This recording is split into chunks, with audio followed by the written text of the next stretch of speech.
चलो बेटे आगे बढ़े। अब हम लोग प्रॉब्लम किस पर सॉल्व हो गया, कूलम्ब्स लॉ पे भी बेसिक प्रॉब्लम देख चुके, सुपरपोजिशन थ्योरम पे भी प्रॉब्लम देख चुके और फिर इक्विलिब्रियम पे भी देखे। 3 अभी तक प्रॉब्लम का अपना टाइप बन गया है। चौथा आप कॉन्सेप्ट सीखते हैं, this concept is very very important.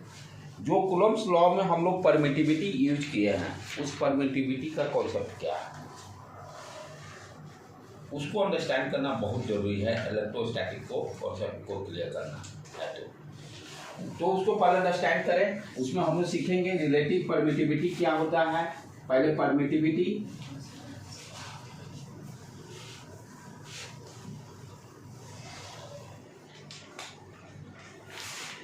जो कूलम्ब्स लॉ में अपना टॉपिक क्या रहेगा, परमिटिविटी को अंडरस्टैंड करेंगे एंड रिलेटिव परमिटिविटी।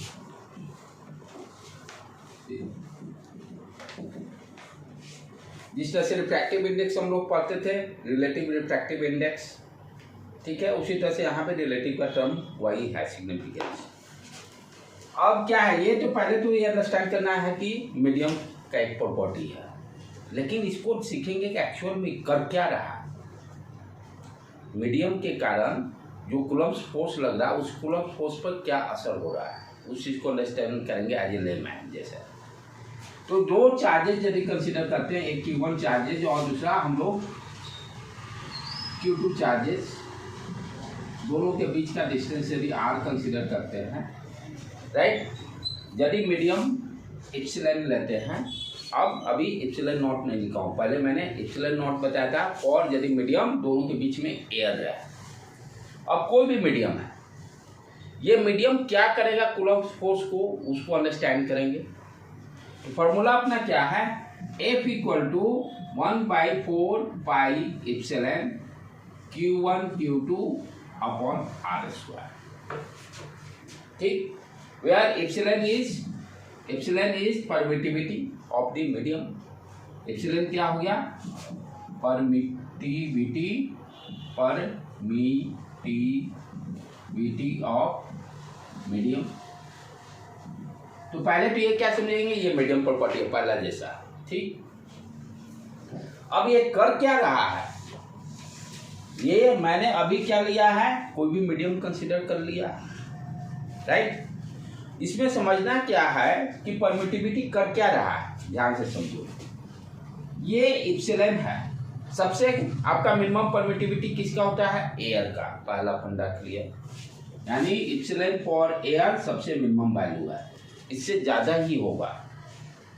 जैसे रिफ्रैक्टिव इंडेक्स मीडियम का हम लोग एयर का 1 कंसिडर कर देते, फिर अदर मीडियम का उससे ज़्यादा ही होता था, वाटर का, ग्लास का। सिमिलरली यहाँ पे वही कॉन्सेप्ट है, वहाँ पे हम लोग रिलेटिव परमिटिव वो रिफ्रैक्टिव इंडेक्स पढ़े थे। तो रिलेटिव टर्म का मतलब किसी के रिस्पेक्ट में मेजर करना, जैसे एयर के रिस्पेक्ट में मेजर किए रिफ्रैक्टिव इंडेक्स। सिमिलरली यहाँ पे क्या करेंगे, मीडियम का रिफ्रैक्टिव इंडेक्स एयर के रिस्पेक्ट में देखेंगे, क्योंकि मिनिमम वैल्यू कितना हो गया, 1। तो एयर रिलेटिव का टर्म ही क्या होता है, relative density, relative permittivity, relative आपका ये रिफ्रैक्टिव इंडेक्स, यानी किसी के रिस्पेक्ट में एक रेफरेंस मान लिए, उसके रिस्पेक्ट में हम देखेंगे कितना गुना उसका वैल्यू ज़्यादा है या कम है, कितना गुना ज़्यादा है। अब जैसे रिफ्रैक्टिव इंडेक्स ऑफ मीडियम क्या हो गया, रिफ्रैक्टिव इंडेक्स ऑफ मीडियम आपका क्या हो गया, epsilon R। R stands for relative permittivity, R stands for relative permittivity. जैसे टेंथ में हम लोग देख चुके हैं, mu R refractive index,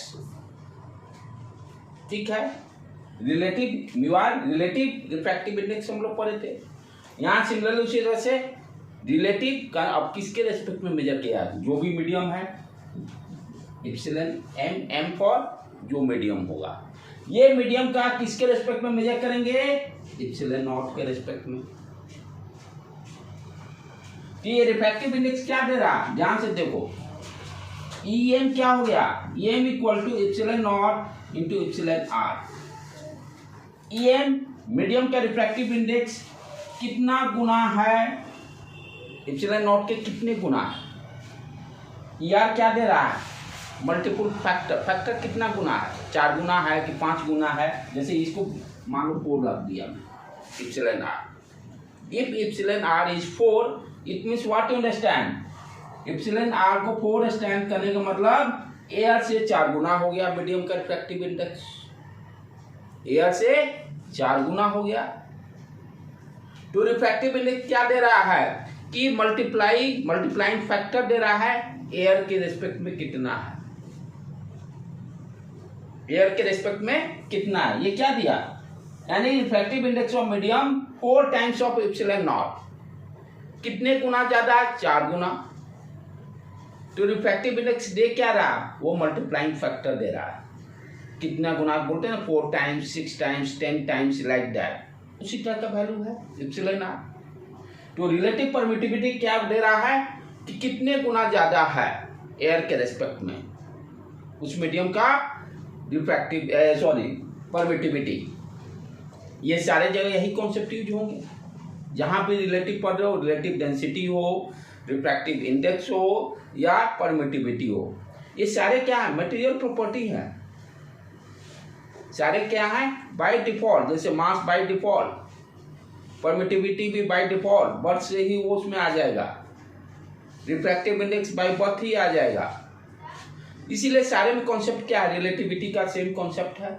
relativity everywhere gives कितना गुना उस रेफरेंस के रेस्पेक्ट में है।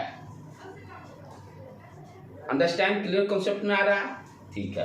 तो पहले तो आपने समझा भाई रिफ्रैक्टिव इंडेक्स परमिटिविटी क्या है और relative permittivity. Relative permittivity always gives कितने टाइम्स रिफ्रैक्टिव इंडेक्स मीडियम का है एयर के रिस्पेक्ट में।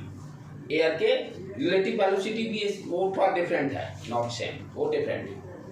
तो पहला तो हम लोग को समझ में आया कि रिफ्रैक्टिव इंडेक्स ऑफ मीडियम यदि निकालना होगा तो अब ये क्यों पढ़ रहे हैं ये भी समझने का है। Why you are reading.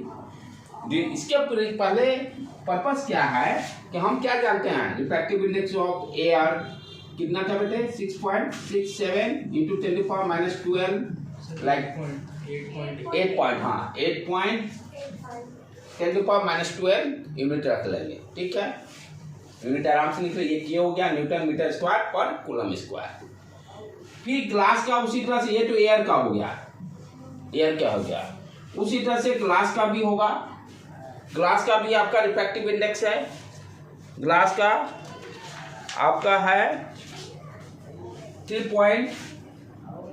Glass के लिए रिफ्रैक्टिव इंडेक्स ये क्यों पढ़ रहे हैं ये भी समझना जरूरी है। ग्लास का रिफ्रैक्टिव इंडेक्स ई ग्लास ये आता है 3.01 इंटू 10⁻11। ये देखो एयर से ज्यादा हो गया, ये -12 है, -11। वाटर का रिफ्रैक्टिव इंडेक्स, हाँ ये परमिटिविटी वाटर का ये है आपका वैल्यू करीब 7 पॉइंट। याद नहीं करना है सब, बस समझाने के लिए मैं लिख रहा हूँ आपके लिए। क्या देख रहे हैं? कोई भी मीडियम हो उसका रिफ्रैक्टिव इंडेक्स एयर से ज्यादा ही है। अब इतना ये जो वैल्यू रटने के बजाय कैसे याद रखेंगे? यदि ये दोनों को डिवाइड कर दिया जाए, एप्सिलॉन नॉट। अब देखो यहाँ पर जैसे ई ग्लास का मुझे याद देखना है, तो E glass upon epsilon naught कर देते हैं। That will be equal to, glass का कितना दिया? 3.01 10⁻11 और 8.67 10⁻12।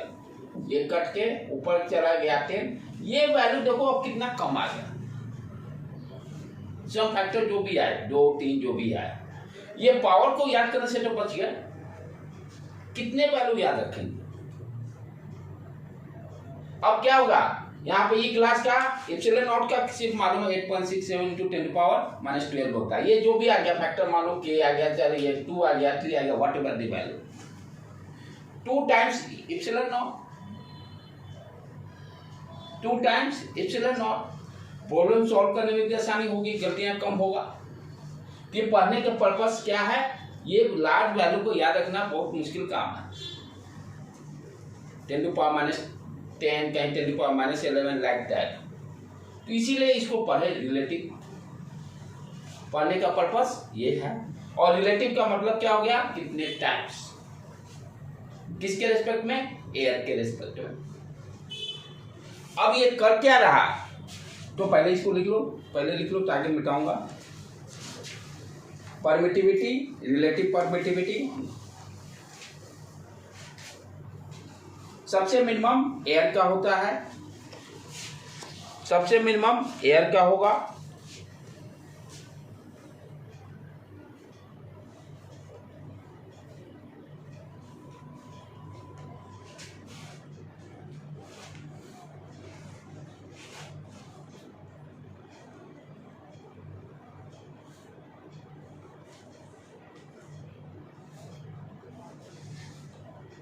तो अभी सिर्फ हम लोग समझे हैं परमिटिविटी और रिलेटिव परमिटिविटी में डिफरेंस को अंडरस्टैंड किया। सबसे मिनिमम एयर का होता है, बाकी जितने मीडियम होंगे उससे ज़्यादा। तो दूसरे मीडियम का इफेक्टिव परमिटिविटी याद रखने के बजाय क्या है, इसीलिए पढ़ने रिलेटिव। इतने लार्ज वैल्यू को, ये जो लार्ज तो स्मॉल वैल्यू हो गया, नॉट लार्ज, स्मॉल वैल्यू को याद रखना बहुत मुश्किल काम है। ये याद करने की जरूरत भी नहीं है, ये सब डाटा दिया रहेगा। अब दूसरा चीज आप समझे, ये परमिटिविटी फोर्स पे क्या इफेक्ट डाल रहा है, ये साइड में इधर लिख देते हैं कि रिलेटिव परमिटिविटी, और इसमें क्या डिफरेंस हो गया, epsilon R equal to epsilon E M upon E naught, E M equal to, यही पॉइंट ध्यान रखना है, कितना गुना ज्यादा। यार क्या बता रहा है, मल्टीपल फैक्टर दे रहा है, हाउ मच टाइम्स इप्सिलन नॉट, वो मीडियम का बता देगा, ग्लास का, वाटर का, वट एवर द मीडियम। अब इफेक्टिव इंडेक्स बढ़ने, ये हमेशा रहा, परमिटिविटी बढ़ने से क्या होगा फोर्स पर इफेक्ट, वो चीजें समझना है। परमिटिविटी बढ़ने से फोर्स पर क्या इफेक्ट हो रहा है, यहाँ ध्यान से देखो। यदि आप इप्सिलन का वैल्यू बढ़ाते जाओगे, क्या force is inversely proportional to effective index, permittivity. Permittivity का वैल्यू यदि हम बढ़ाते जा रहे हैं तो फोर्स क्या होगा, डिक्रीज करेगा। परमिटिविटी का वैल्यू यदि एयर के बजाय वाटर ले लेते हैं तो वाटर क्या करेगा, फोर्स का वैल्यू को घटाएगा, कम कर रहा है। It means what you understand, यदि मान लो फ्री स्पेस, यदि एयर कंसीडर करते हैं मीडियम, और उस समय यदि फोर्स मान लो 4 न्यूटन आ रहा है फॉर एग्जाम्पल, जब हम इप्सिलन को इप्सिलन नॉट रख के वैल्यू कैलकुलेट करते हैं, यदि 4 न्यूटन आ रहा है, अब मीडियम मैंने वाटर कर दिया, यानी क्या किए, मीडियम वाटर किए, इप्सिलन का वैल्यू इंक्रीज कर गया। तो वाटर करने से क्या होगा, ये फोर्स का वैल्यू घटेगा। तो मीडियम क्या कर रहा है, परमिटिविटी क्या कर रहा है, जो कूलम्स लॉ के द्वारा, जो कूलम्स लॉ के अकॉर्डिंग जो फोर्स लग रहा है, उस फोर्स को वो कम कर रहा है। सबसे आपका मिनिमम वैल्यू कब होगा, एफ का, ये मिनिमम यानी इप्सिलन नॉट का मिनिमम वैल्यू रखिए, एफ मैक्सिमम कब होगा, जब एयर मीडियम रहेगा, यानी एफ नॉट जो रहेगा, F naught equal to 1/4 pi epsilon naught Q square upon are square. Epsilon naught सबसे मिनिमम वैल्यू है, मिनिमम वैल्यू मैक्सिमम फोर्स। तो मैक्सिमम फोर्स कब होगा, जब एयर मीडियम रहेगा। एयर मीडियम के समय ये सबसे मैक्सिमम फोर्स देगा दो चार्जेस के बीच में। अब कोई भी दूसरा मीडियम रखते हैं तो मीडियम क्या कर रहा है, इस फोर्स को कम कर रहा है। कितने टाइम्स, ये ध्यान से अब देखो, अंडरस्टैंड फॉर्मूला को, इसको मिटा देता हूं।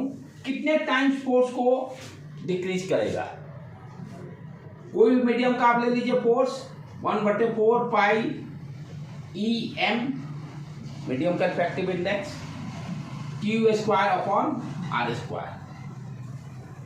अब जब आपका मीडियम एयर है तब फोर्स का वैल्यू कितना है, 1/4 pi epsilon naught Q square upon are square. E m की जगह हम क्या लिख सकते हैं, e naught into e r. E m की जगह हम क्या लिख सकते हैं, e naught into e r, कोई दिक्कत नहीं, ठीक है। अब क्या करते हैं, वहां पर रख देते हैं F equal to 1/4 pi E naught E R Q square upon are square. ये फोर्स कब का है, किसी मीडियम में है, एम लिख देते हैं किसी मीडियम के लिए, और एफ नॉट से इसको डिवाइड कर देते हैं, इधर भी इसको डिवाइड कर दो,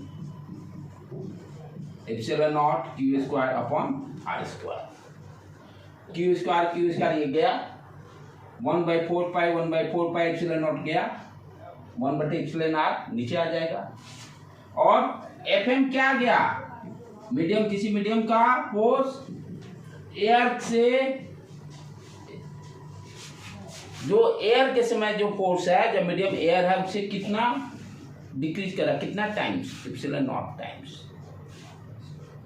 एप्सिलॉन नॉट टाइम्स डिक्रीज किया।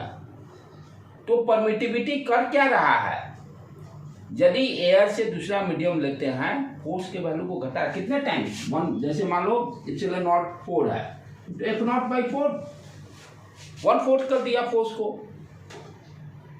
को 1/4 कर दिया, यानी फोर्स के वैल्यू को घटा रहा है।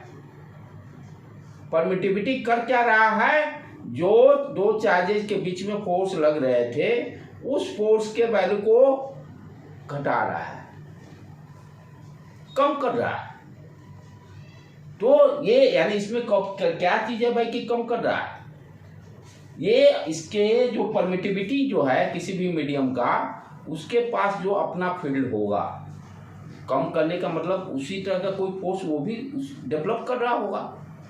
मान लीजिए 4 न्यूटन है और इसको कम कोई कर रहा है, तो कम करने वाला भी तो न्यूटन में ही फोर्स देगा, यानी परमिटिविटी का भी अपना कोई फोर्स होगा जो इस फोर्स को कम कर रहा है। तो परमिटिविटी का रोल क्या हो गया, आपका फोर्स को कम करना। कूलम्ब्स लॉ के द्वारा जो फोर्स लग रहा है के Q square upon 4 pi epsilon R, तो ये हम देखें फ्री स्पेस से कितना टाइम्स डिक्रीज कर रहा है, एप्सिलॉन नॉट टाइम्स। तो आपको क्लियर कॉन्सेप्ट हो गया क्या कर रहा है परमिटिविटी, राइट डाउन। ये इसको लिखने के बाद तब इसको लिख लीजिए कि सो दैट कॉन्सेप्ट क्लियर रहेगा। परमिटिविटी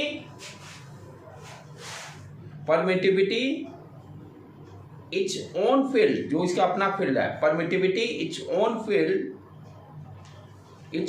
फील्ड टू डिक्रीज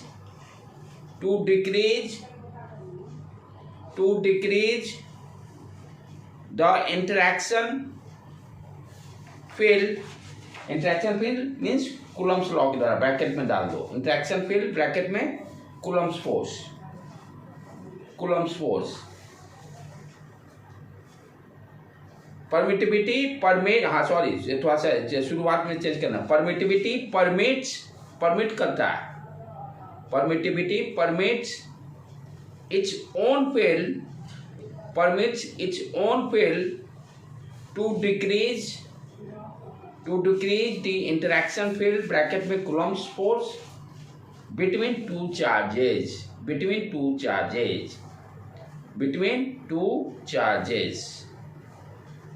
दो, यानी परमिटिविटी क्या परमिट कर रहा है, अपना फील्ड जो डेवलप कर रहा है, वो फील्ड क्या कर रहा है, कूलम्ब्स फोर्स को वीक कर रहा है। तभी हम लोग बोलते हैं ना कि अब क्या होगा, दो फोर्स 1/एप्सिलॉन नॉट, इलेक्ट्रिक फील्ड भी decrease, electric field F equal to क्या होता है, क्यू ई, हम लोग जानते हैं, आगे पढ़ेंगे। जब फोर्स डिक्रीज किया तो इलेक्ट्रिक फील्ड भी डाइलेक्ट्रिक, ये परमिटिविटी डिक्रीज करेगा, क्योंकि वहां भी हम लोग भी पढ़ेंगे, कैपेसिटेंस के टाइम पे पढ़ेंगे, रिलेटिव परमिटिविटी का कॉन्सेप्ट आता है मीडियम का, वहां भी एप्सिलॉन आर, तो वहां पर हम देखते हैं, तो यहीं से वो कॉन्सेप्ट डेवलप होगा। फोर्स डिक्रीज किया तो इलेक्ट्रिक फील्ड भी डिक्रीज किया, force is directly proportional to electric field.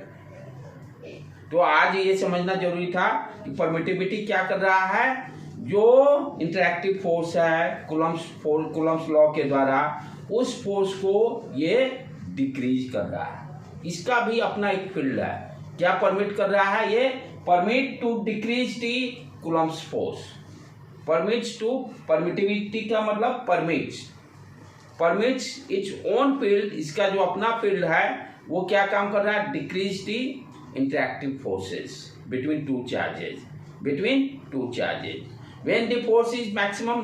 Next important point, if the medium is air, electrostatic force is maximum।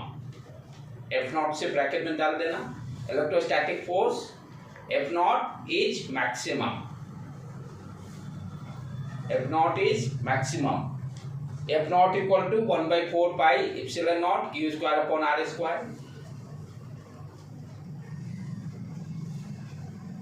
Maximum क्यों होगा, यहाँ पर लिख दो कि ये मिनिमम वैल्यू देगा, मिनिमम वैल्यू हुआ तो force maximum, epsilon naught value is minimum, then force क्या हो गया, मैक्सिमम।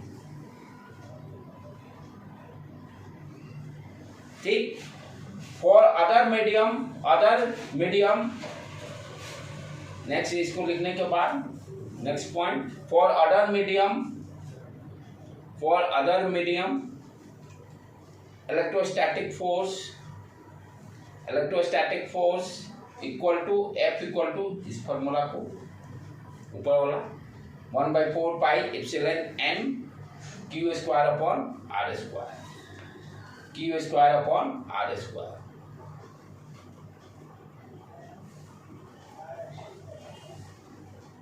देन ये एम की जगह पे फिर पुट कर लो epsilon naught epsilon r, next equation उसी में इक्वल टू ब्रैकेट में यहाँ लिख देना m equal to epsilon naught into epsilon r. उसके बाद वैल्यू पुट करके ये इक्वेशन पे लिख लेना F M equal to 1/4 pi epsilon naught epsilon R Q square upon are square.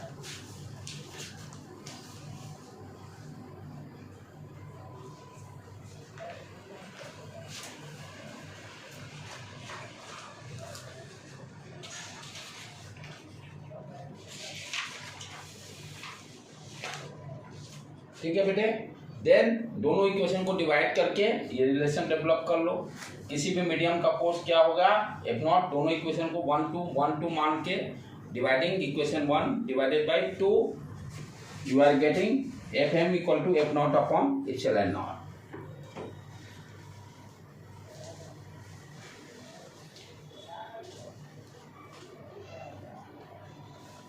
Right बेटे, लिख लिए। अब देखो, आप ये कॉन्सेप्ट क्लियर होने से, जैसे दिया हुआ है, मान लो दो चार्जेज हैं, दोनों चार्जेस के बीच में कूलम्ब फोर्स मान ले दे दिया आपको 2 न्यूटन। ठीक है, जब एयर मीडियम है तो फोर्स आपका 2 न्यूटन लग रहा है। जब आपका मीडियम किसी अदर मीडियम के लिए 16 न्यूटन फोर्स दिया हुआ, अदर मीडियम के लिए, what is the relative permittivity, क्या होगा, क्या दिया हुआ है, if the force in air, if the medium is air 2 Newton, दो चार्जेस के बीच में, मीडियम अदर मीडियम जो भी लिए, फोर्स क्या हो गया, 16 न्यूटन हो गया। What is the relative permittivity? क्या होगा रिलेटिव परमिटिविटी? यहाँ पर ये थोड़ा गलत किए बेटे, ये एप्सिलॉन नॉट उड़ जाएगा, डिवाइड करो, एप्सिलॉन आर आएगा, एक बार चेक कर लो, डिवीजन जब दोनों डिवाइड करने पर एप्सिलॉन आएगा, क्योंकि 1/4 pi epsilon not 1/4 pi epsilon not दोनों कट जाएंगे, कट के यहाँ पे आएगा क्या, एप्सिलॉन आर। इसको करेक्ट कर लेना। तो इससे आप देखो कॉन्सेप्ट क्या है, यहां पर अदर मीडियम, सॉरी ये तो फोर्स को घटा देता हूं बेटे, क्योंकि ज्यादा तो होगा ही नहीं, इसको ले लेता हूं 8 न्यूटन और इसको 2 न्यूटन, क्योंकि अदर मीडियम के लिए क्या हुआ, फोर्स डिक्रीज करेगा, डाटा को इंटरचेंज कर देते हैं। एयर में 8 न्यूटन दिया हुआ है और अदर मीडियम में 2 न्यूटन। हमसे पूछता है फाइंड द रिलेटिव परमिटिविटी, क्या करेंगे हम लोग, अभी देखें किसी भी मीडियम, मान लो FM ये दिया हुआ, ये F0 दे दिया, तो हम फॉर्मूला अभी क्या देखें, FM upon F0 equal to क्या आया, 1/εr, 1/εr, यही है। दोनों का वैल्यू दिया हुआ है, FM दिया हुआ है 2 न्यूटन, F0 दिया हुआ है 8, εr कट गया 4, क्या गया, εr का वैल्यू 4। तो फंडा क्लियर होने से ही तुरंत हम लोग निकाल सकते हैं। आज यहीं पर रहने देते हैं, इतना कंप्लीट कर लो बेटे पहले, तो फिर आगे कल तो छुट्टी रखेंगे, परसों करेंगे। हाँ परसों केमिस्ट्री।